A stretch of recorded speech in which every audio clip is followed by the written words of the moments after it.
This is the Brian Dutcher Report. People that are interested in Mountain West basketball and San Diego State will get a chance to see us firsthand. Driven by Sunroad's Kearney Mesa Subaru. It just makes sense. Minutes from anywhere in San Diego. All right, San Diego State, Boise State tomorrow night, 6 p.m. right here on Xtra 1360.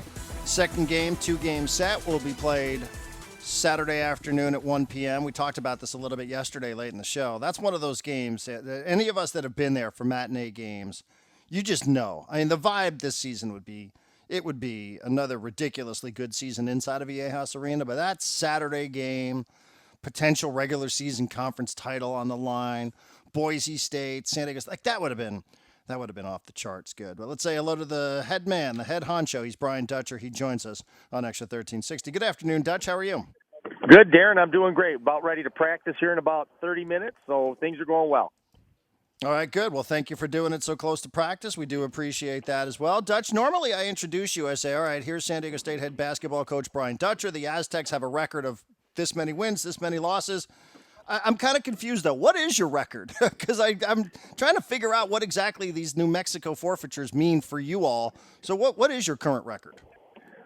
Well, they're going to use those as 2 wins. They're forfeits because they felt they could have played.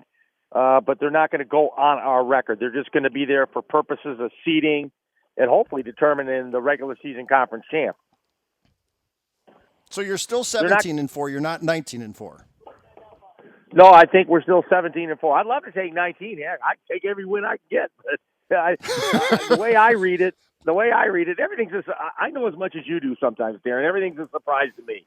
So I thought they would just be forfeits and they'd be on our. They'd put them up on the board, but supposedly they're only for seeding purposes. I don't know.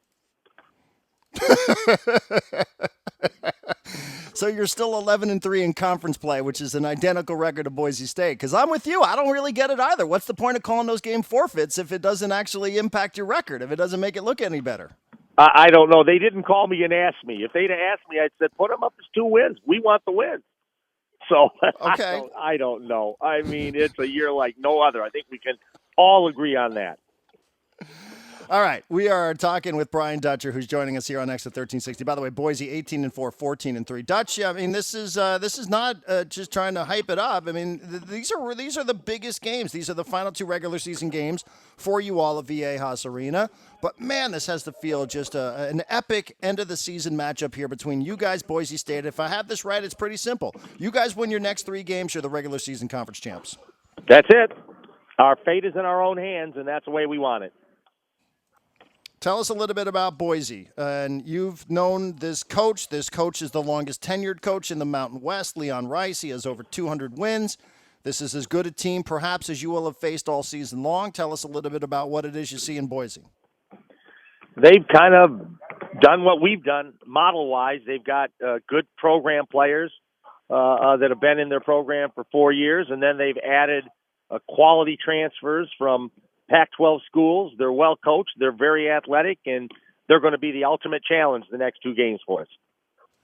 So when you face a coach like Leon Rice, who has mentioned here, longest tenured coach in the Mountain West, everybody, in case you didn't know that, here he's won a ton of games in Boise, which is not exactly the easiest thing in the planet to do, to try to recruit there. How often are you, Dutch, are you coaching against another coach, or are you coaching against the players that coach happens to be coaching at a particular time? It's usually personnel driven. Sometimes coaches play the same way, and you kind of know what style they want to play, what system they want to run. But it all comes down to matchups. Who is on their current roster? How does this roster play? What are they trying to take advantage of? And we set a game plan because of that. We don't set a game plan because Leon Rice is the head coach. We set it toward the players that are going to be on the floor. All right, so like Derek Alston then for you tomorrow night, 4th in scoring in the Mountain West Conference, 17.7 points per game. Tell us a little bit about him and what he's all about here. He's a good 3-point shooter.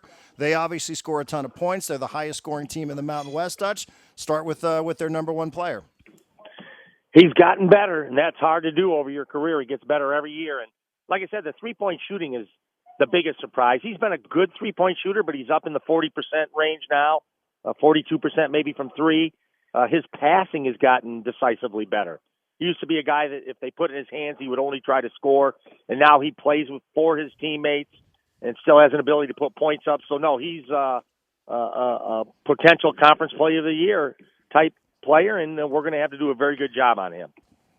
And I'm going to guess that you'll use that potential conference-type player of the year. I would imagine that that's probably motivational in and of itself for Matt Mitchell, for Jordan Shackle, et cetera, that they probably think, okay, well, if that's who he is, then what can we do to go out there and match him and maybe even outperform him? That's the task at hand, and I know we'll guard him hard. But sometimes good players still find a way to manufacture points. Hopefully we won't make it easy, that anything he does get against us will be extremely hard. And if we do that, we'll have a chance to win the games. Well, I like it. And they are the highest scoring offense in the Mountain West. You are the best defense, scoring average defense in the Mountain West as well. So that's pretty good stuff there. Not that you guys can't score the basketball. You can. What about their big guys, Dutch? I hear a lot about the guys who they have who roam around the paint here, that these are pretty impactful players here. What about some of their bigs? He's a big human being. He's a transfer, sat a year. He's a great offensive rebounder. I think he's got 60 offensive rebounds in conference. And sometimes you look at the tape and you're like, they don't send a lot of guys to the glass. He'll be in there against 5 defenders and come up with the ball. So he's just strong. He's not super athletic, but strength is his best asset. And he just moves bodies and he gets that offensive rebound. Dutch, obviously the focus will be on the next couple of games here against Boise. Tomorrow night, 6 o'clock on Xtra 1360, then again coming up on Saturday at 1 p.m. But for you in season number 4, this is also, it's going to be a different senior night, obviously. And you feel for the guys who aren't going to play any longer, if in fact that's where this is all headed here. But what would you say about the players here who potentially are playing their final games at Viejas over the next couple of days? First of all, that's one of the saddest things ever, that guys like Matt Mitchell and Jordan Shackle, who've been in the program 4 years, don't get a walk out into a full arena on senior night with their parents and be recognized for all the great things they've done for this basketball program, this athletic program, and this university. And it breaks my heart that that's not going to happen. Then you have guys like Trey Pulliam, who played 2 years from a junior college. You got Joshua Tomajic and Terrell Gomez, who never got to experience one game of a full Viejas arena. You think of all the things they've missed that make San Diego State so great, and the fact we can't honor them in front of a home crowd is just really hard to take. No doubt about it. And it stinks, right? I mean, so many things about this stink, from scheduling snafus and the inconvenience, if you will, of UNLV. But that certainly would rank pretty high up on the list. But what about those players, Dutch, for you? Because, though they were recruited before you got the head coaching job, your 4th year's this year, and those are the 4 years that these guys will have played. What of those players in particular who have been here since day one for you as the head coach, what have they meant to you? Well, they've made me look good as a coach. They played the right way. They bought into what we do here. And as freshmen, they were fitting in. They were trying to figure out what this culture was. And now as seniors, they're dictating the culture. They're telling the freshmen what it is to be an Aztec, how you have to carry yourself, how you have to play.